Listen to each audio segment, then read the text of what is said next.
1 tahun kemudian HP ini GT30 Pro harganya masih awet banget. Yang penasaran apakah di harganya masih 3 jutaan? Worth it untuk dibeli? Apakah ada degradasi performance buat main game yang selalu update setiap hari seperti Wuthering Wave? Yuk kita langsung saja masuk ke reviewnya GT30 Pro di tahun 2026.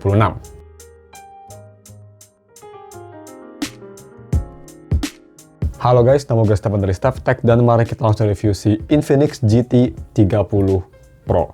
Sekarang ini HP udah cukup murah harganya, murah hanya 500 ribuan aja turunnya. Jadi, well, gak murah-murah amat, tapi to be fair, untuk zaman sekarang yang ekonominya makin gelo dan RAM-nya makin mahal, di harga segini bekas ya, turun sekitar ya 600 ribuan.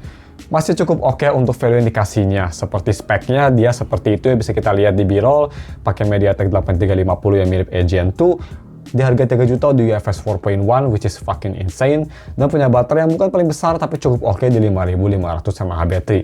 Seperti biasa, kalau misalnya kalian ingin HP ini atau ingin wallpaper si Supreme Chief, gue bakal taruh semua linknya ada di deskripsi. Alright, kita langsung bahas saja bagaimana untuk desain dan display. Desain sendiri ini pretty much sebenarnya full terbuat dari plastik. Memang dipegang kerasa murah, nggak kerasa kayak premium kayak iQOO 15R atau Poco F7, tapi wajar itu HP lebih mahal juga. Tapi at least kerasa solid untuk bodinya sendiri. Sedangkan untuk desain belakang, gue bisa bilang desainnya sangat gamery banget ya. Cuma nggak parah banget lah, ngingetin gue sama desain HP Nothing. Jadi nggak terlalu alay banget, tapi memang kerasa banget itu. Kelihatan banget kalau ini HP gaming. Kalau misalnya sekedar lihat, kamu langsung tahu ini HP gaming. Tapi untuk desain sih gue nggak benci-benci amat, walaupun gue sebenarnya kurang suka desain gaming, tapi ya it's fine lah. Sedangkan untuk layar depan ini desainnya pretty much pakai dot display, dan untuk bezelnya seperti apa, kanan kiri cukup tipis, atas bawah gue bisa bilang nggak terlalu simetris ya, sedikit banget lebih tebal di bawah rasanya. Tapi overall udah tipis, bezelnya udah kerasa bagus, dan untuk harga 3 jutaan layarnya udah bagus banget. Tapi memang untuk masalah layar sih Infinix memang selalu paling bagus ya. HP 2 jutaan aja kayak Hot 60 Pro Plus itu bagus banget AMOLED. Jadi yang gak usah diragukan lagi untuk masalah desain layar. Dan yang gak usah diragukan lagi juga untuk kualitas AMOLED-nya. Yes, warnanya bukan yang paling vibrant, tapi ini sangat cerah, jernih, pandangannya bagus, viewing angle-nya bagus, overall nyaman banget buat dipakai buat nonton film, apapun. Gambarnya bagus, kontrasnya bagus. Nonton gambar gelap pun ini nggak kegelapan sampai kayak pusing, masih bagus kontrasnya ya. Separasi darkness-nya masih oke banget. Bagaimana untuk visibilitas di bawah sinar matahari? Ya, ini bisa cukup terang dan bisa kita lihat di kondisi agak cukup gelap, itu sebenarnya lagi mendung ya. Bandung tuh lagi mendung banget sekarang. Udah cukup terang, masih terang banget, dan gue rasa kalau misal terik matahari bakal sedikit gelap tapi masih usable sih kayaknya, sudah pretty good. Sedangkan untuk haptik, ini haptiknya tuh gue bisa bilang bagus ya di harga 3 jutaan. Kerasa premium tapi kurang powerful aja. Haptiknya sangat lemah banget sih menurut gue, itu aja sih. Moving on ke biometric. Dia pakai optical fingerprint dan kecepatannya memang bukan yang paling cepat, kelihatan banget bukan optical fingerprint kelas flagship ya, tapi cukup reliable, cukup oke. Kondisi tangan gue lagi kering pun masih bisa nge-scan dengan baik, jadi sih gue nggak ada masalah untuk hal tersebut.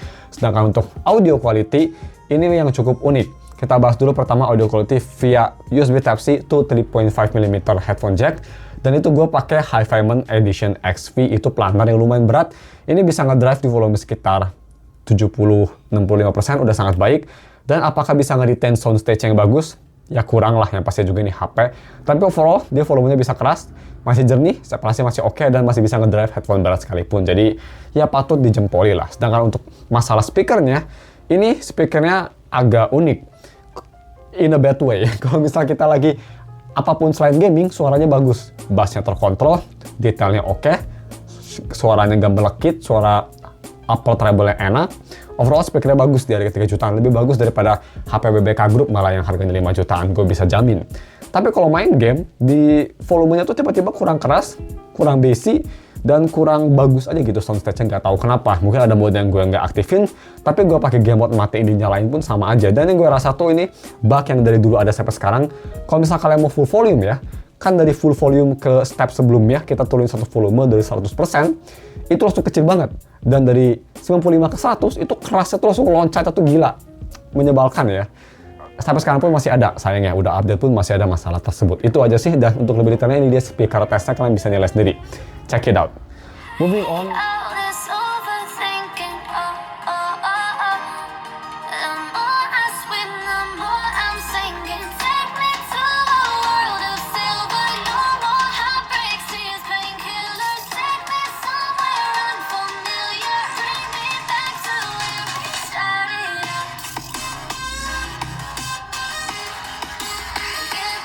check it out. Moving on ke kamera quality yang pastinya. Kita bahas dulu aja untuk speknya.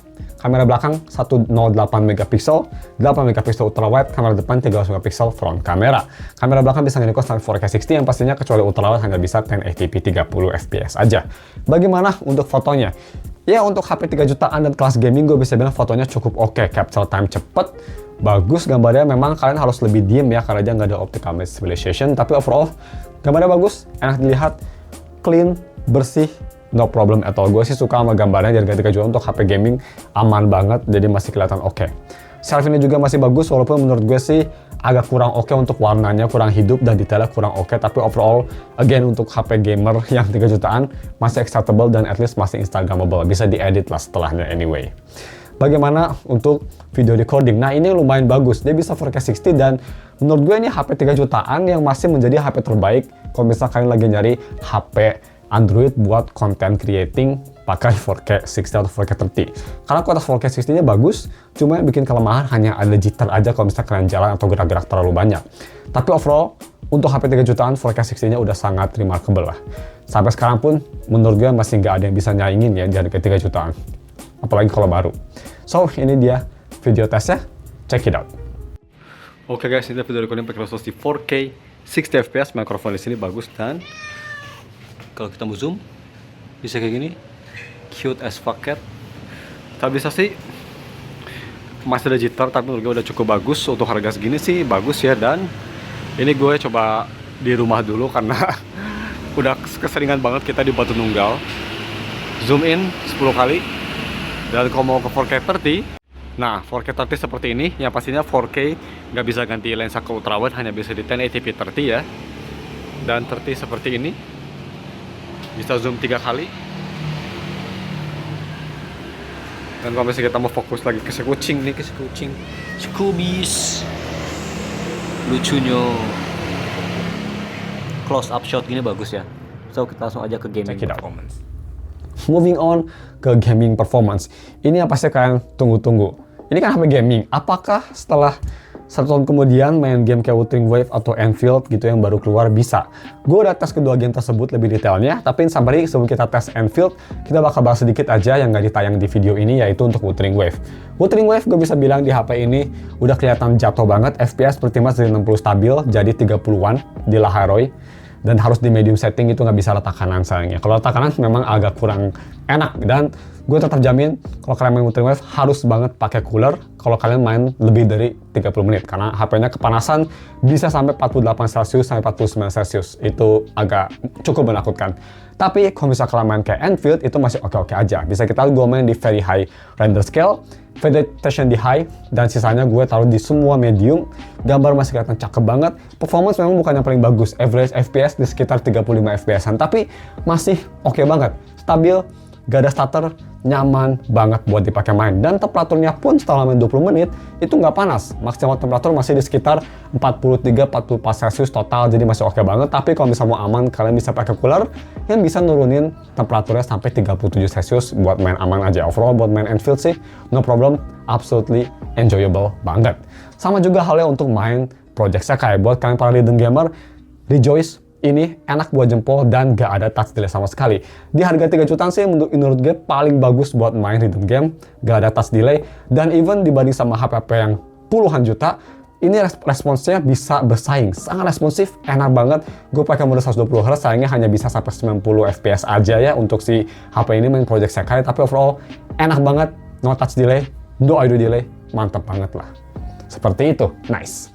Moving on ke UI experience. UI dia pakai XOS, ini udah di Android 15, jujur gue lupa lagi pas rilis di Android berapa, tapi dia hanya dapat 2 tahun software update, jadi nggak lama-lama amat. Tapi bukan berarti setelah 2 tahun nggak bisa dipakai ya. Itu masih bisa dipakai lah, at least sampai 2-3 tahun ke depan. Buat keamanan security aja sih, jangan pakai kelamaan menurut gue. Kalau app support sih, setelah udah nggak disupport juga bisa tahan 5 tahun gitu ya untuk masalah app support. Tapi biar aman, mungkin setelah nggak di-update, mungkin jangan terlalu di-keep lama, itu aja. Tapi untuk performa UI-nya sendiri bagaimana? Ini yang masih mantep banget juga. Mau kalian lempar apapun, ini HP nggak bakal panas, hanya anget sedikit aja, tapi performa masih kenceng banget. Launcher aplikasi kenceng, semuanya navigasi kenceng, mau lakuin apapun kerasa kayak HP flagship. Itu yang masih bagus banget. Ya berkat chipsetnya masih cenderung kenceng, dan juga dia pakai UFS 4.0, jadi opening application feels extremely quick. Good to hear. Bagaimana untuk si DRM infonya? Kita langsung lihat aja cepet ya. DRM info dia sudah dibuat kalau gamer true, HDR10 Plus dan sudah di Wi-Fi L1 ya pastinya, obviously. Dan kita langsung aja bahas yang terakhir, bagaimana untuk battery life-nya. Ya kelemahan dari HP ini, zaman dimana sekarang baterai udah gede-gede ya, 6000, 7000, 7500, ini masih 5500. Dan memang kalau main game, dia agak kelihatan boros. Kalau misal main sekitar 14 menit tangguh trim wave, itu bisa turun sampai 12%, ya lebih dikit dari, lebih cepat daripada HP-HP lainnya yang 6000 mAh atau 7000 mAh. Tapi overall sih menurutnya masih oke. Masih bisa bertahan sehari, dan kecuali kalau misalkan kalian main game lama banget. Kalau misalkan main game sejam, 2 jam, ya itu harus dicas. Tapi untuk light usage, sehari setengah, non-gaming, itu masih oke banget menurut gue. So, no problem. Segitu aja, dan kita langsung aja masuk ke kelemahannya sebelum masuk ke konklusinya. Kelemahan yang gue rasa dari HP ini sebenarnya gak banyak, tapi kalau bisa mau dibilang sedikit kelemahannya itu dari volume issue-nya masih ada. Dan yang kedua yang gue nggak sebutin tapi gue sebutin kemarin di gaming test ya, yaitu dari game mode-nya. Sampai sekarang pun walaupun game mode-nya udah di-update, tapi masih ada satu masalah yang menyebalkan. Suka nge-cap FPS, mau di power saving, mau di balance, mau di performance, itu di-cap di 45 FPS. Gak tahu kenapa dari dulu sampai sekarang masih ada. Jadi gue kalau bisa main kayak Enfield, Project Sekai, atau misal Wuthering Wave, itu gue selalu matiin si game mode-nya di ini ya, matiinnya di X Arena. Karena kalau dinyalain, itu FPS-nya ke-cap. Itu sangat ganggu banget, terutama buat game yang bisa mencapai lebih dari 45, kayak misal Project Sekai atau Enfield, kerasa ganggu banget. Gak tau kenapa masih ada, mungkin kalian tahu para Infinix lover, tapi itu sangat annoying karena kalau misalnya itu dimatiin, kalian nggak bisa pakai bypass charging, itu yang agak menyayangkan. Tapi overall itu aja sih, karena menurut gue kesimpulan di harga 3 jutaan, di tahun 2026 belum ada kompetitor yang bisa ngelawan ini secara direct ya. Masih menjadi HP terbaik dari ke 3 juta untuk gaming menurut gue sih. Performanya masih kenceng, speednya ini absolutely amazing kayak HP 678 jutaan untuk speed day to day-nya.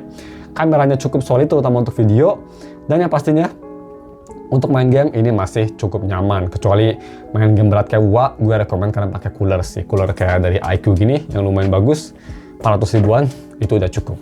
So, seperti itu untuk konklusinya.